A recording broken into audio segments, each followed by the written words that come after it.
In the summer of 2011, Blake Shelton appeared unstoppable, a towering figure in country music with a booming voice and effortless charm. He filled arenas, cracked jokes, and seemed to embody confidence. Yet behind that wide grin was a man quietly unraveling. His nights blurred into alcohol-fueled blackouts, and his personal life was fraying in silence. The boy who once sang to feel something now stood before thousands feeling nothing at all. His story is not simply one of fame, but of hidden pain, survival, and the long journey back to himself. Small-town beginnings. Blake Shelton was born on June 18, 1976 in Ada, Oklahoma, a small town where life moved simply and everyone knew each other's names. His father worked long days running a used car lot while his mother owned a beauty salon and filled their home with warmth and laughter. There was no industry connection or privileged pathway into music, just a household grounded in hard work. Yet within that modest setting, something powerful began to take shape, a child deeply sensitive to the world, compelled to express himself through sound, a voice that needed release.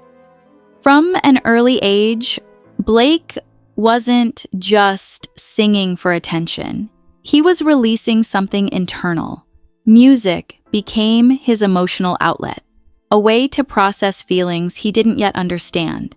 His mother noticed his talent and encouraged it, enrolling him in lessons and supporting his participation in competitions.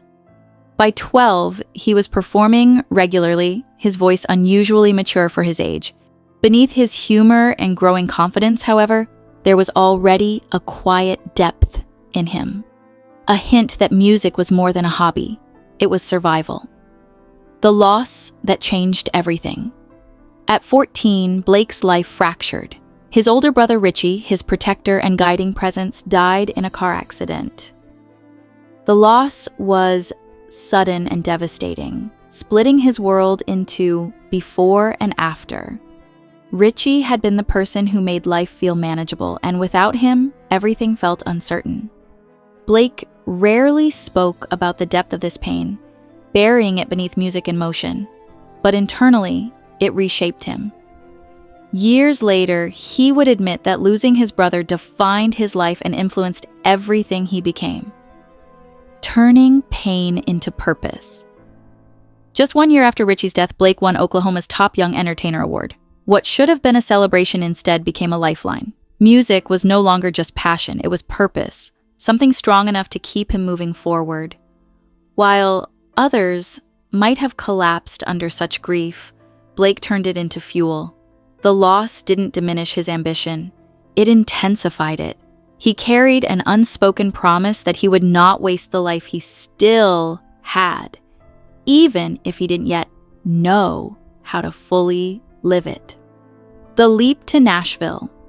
At 17, Blake left Ada for Nashville with only $500, a guitar, and determination. He had no connections, no guarantees, and no safety net beyond his own resilience. Nashville, however, was unforgiving. It was filled with talented hopefuls chasing the same dream. For Blake, the early years were marked by struggle, painting houses, working warehouses, and playing small gigs where no one listened. The city didn't reject him outright, it simply ignored him, which felt even more discouraging. Rejection and persistence. The industry offered little encouragement. He was told he didn't fit neatly into any category, too country for some, too modern for others. Kinchi. Feedback ranged from lukewarm to dismissive, with some suggesting he abandoned his dream entirely. Yet Blake persisted. Every rejection hardened his resolve rather than weakening it.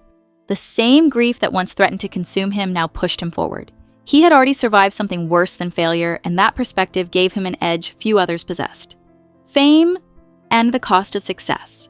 Eventually, success came, but it carried its own weight. Blake rose to become a major figure in country music and television, building a persona rooted in humor and ease. Yet that image depresspau mainstream wa unkauskam. Fame amplified everything: his relationships, his habits, and his pain. His marriages faced intense public scrutiny, and his reliance on alcohol grew.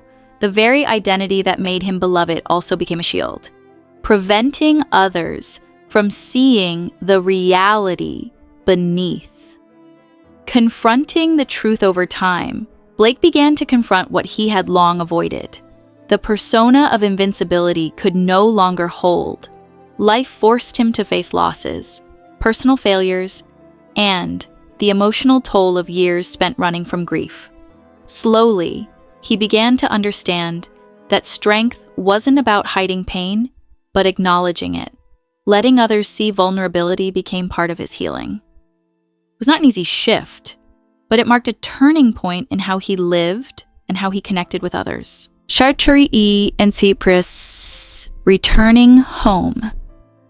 Later in life, Blake returned to Oklahoma, settling on a ranch not far from where he grew up. The move represented more than geography. It symbolized a return to himself. Away from the relentless demands of fame, he found peace in simpler routines and meaningful relationships.